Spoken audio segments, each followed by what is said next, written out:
వచ్చి చెక్కులు తీసుకున్న వారందరూ కూడా వెళ్ళాల్సిందిగా. బూడిద పెద్దిరాజు, బూడిద పిల్ల గంగాధరరావు, యలమర్తి లక్ష్మీ దుర్గ, ఆనమిల్లి మధుబాబు, బయ్యవరపు రాజారావు,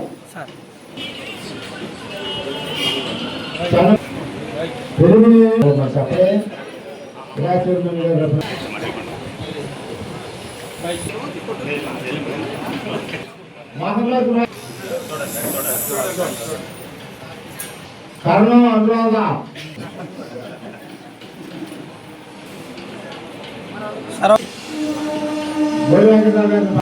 తేకి వేణుగోపాల మొదలై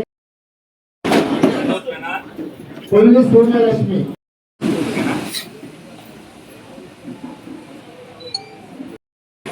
సీఎంఆర్ఎఫ్ ఫండ్ ద్వారా ఏదైతే ఆరోగ్యం బాగోక వాళ్ళు ప్రైవేట్ హాస్పిటల్లో చేస్తున్నా, అలాగే ఆ రోజున అందుబాటులో లాగా ఎమర్జెన్సీగా ఆపరేషన్ చేయాలనుకున్నప్పుడు ఎవరైతే చేయించుకున్నారో వాళ్ళకి ఆర్థికంగా చేయుతున్నవ్వాలనే ఉద్దేశంతో మరి చంద్రబాబు నాయుడు గారు ఏదైతే సీఎంఆర్ఎఫ్ రిలీఫ్ ఫండ్ ఒక యజ్ఞంలాగా తయారు చేస్తున్నారో అందులో భాగంగానే మరి 2 రోజుల క్రితమే మరి 32 మందికి ఇవ్వడం జరిగింది చెక్కులు.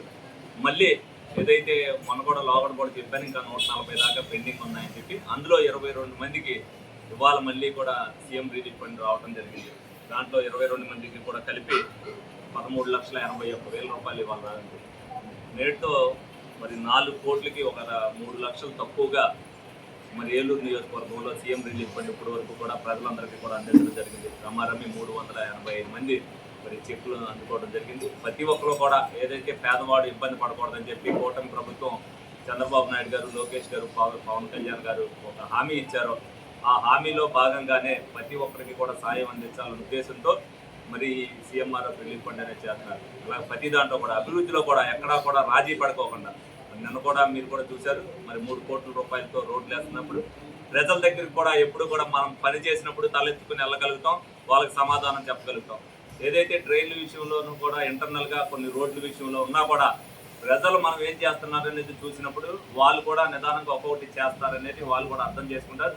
తప్పనిసరిగా ప్రజల మనోభావాలను గౌరవిస్తూ కూడా ప్రతి ఒక్కరికి కూడా సహకారం అందించాలనే ఉద్దేశంతో మరి మా క్యాడర్ కూడా ఎప్పటికప్పుడు 4 సంవత్సరాలు ఒక పోరాటం చేస్తే ఎలక్షన్లో గెలిచిన తర్వాత కూడా వాళ్ళు డివిజన్లో కార్యకర్తలు అందరూ కూడా ప్రజలకి ఏ ఇబ్బంది పడకూడదనే ఉద్దేశంలో శానిటైజేషన్ విషయంలో కానీ, అలాగే రేషన్ కార్డు విషయంలో కానీ, పెన్షన్కి వచ్చి రీవెరిఫికేషన్ అయినప్పుడు కానీ, అలాగే ఇల్లు మంజూరు చేయించడంలో కానీ, ఇల్లు లోన్లు మంజూరు చేయించడంలో కానీ, అలాగే సీఎంఆర్ఎఫ్ చెక్కుల కోసం ఎవరైతే ఉన్నారో వాళ్ళందరికీ కూడా ఎడ్యుకేట్ చేయడంలో వాళ్ళ పాత్ర మరి ఎనలేనిది. వాళ్ళని కూడా ఈ సందర్భంగా అభినందిస్తూ ప్రతి కార్యకర్త కూడా ఈ విధంగా చేసినప్పుడు ప్రజల్లో మనం మనల్ని పొందుతాం. ఎప్పుడు కూడా ప్రజల్లో 5 సంవత్సరాల పాటు కూడా మనకు అధికారం ఉందని కాదు, అధికారం లేనప్పుడు ఏ విధంగా అయితే చేశామో అధికారం ఉన్నప్పుడు కూడా మనం ప్రజల మనోభావాలు గౌరవిస్తూ వాళ్ళకి దగ్గరగా ఉన్నప్పుడే ప్రజలు మనం గుర్తిస్తారు, ప్రజలు మన ప్రేమతో ఆదరిస్తారని చెప్పి అందరూ కూడా గమనించుకుంటూ ఈ సందర్భంగా మరి ఏలూరు నియోజకవర్గానికి ఎప్పుడు కూడా ఏ ఆటంకం కూడా పడకోకుండా అన్ని అర్హతలు ఉన్నాయి. అజోడేకరంగా చెప్పారు, అర్హతలు లేని కాదు, ప్రతిదీ కూడా కూలంకషంగా ఎవరికైతే వస్తుంది అనుకుంటారో వాళ్ళకి 100% ఇవాళ వరకు ఏలూరు నియోజకవర్గంలో నాకు ఈ సీఎం రిలీఫ్ ఫండ్ లేదు, రాలేదు అన్న మనిషి ఎవరు లేరు. మేము పంపించాము అని అంటే అది వచ్చి తీరింది అనేది అన్నీ కూడా చూసుకుంటాం.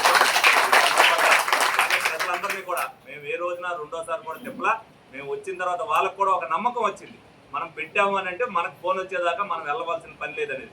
ఇవాళకి కూడా నేను గొప్పగా చెప్పడం అని కాదు, సీఎం రిలీఫ్ ఫండ్కి పెట్టిన వాళ్ళు ఎవరో కూడా మాది ఏమైందని చెప్పి ఇవాళ వరకు ఆఫీస్లో రెండోసారి వచ్చి అడిగిన వాళ్ళు లేరు. దానికి మేము చాలా ఆనందంగా ఉన్నాం. తప్పనిసరిగా ప్రజలు ఏదైతే మమ్మల్ని కూడా గౌరవిస్తున్నారో ఆ గౌరవాన్ని కాపాడుకుంటామని సందర్భంగా మీ అందరికీ కూడా తెలియజేస్తున్నారు.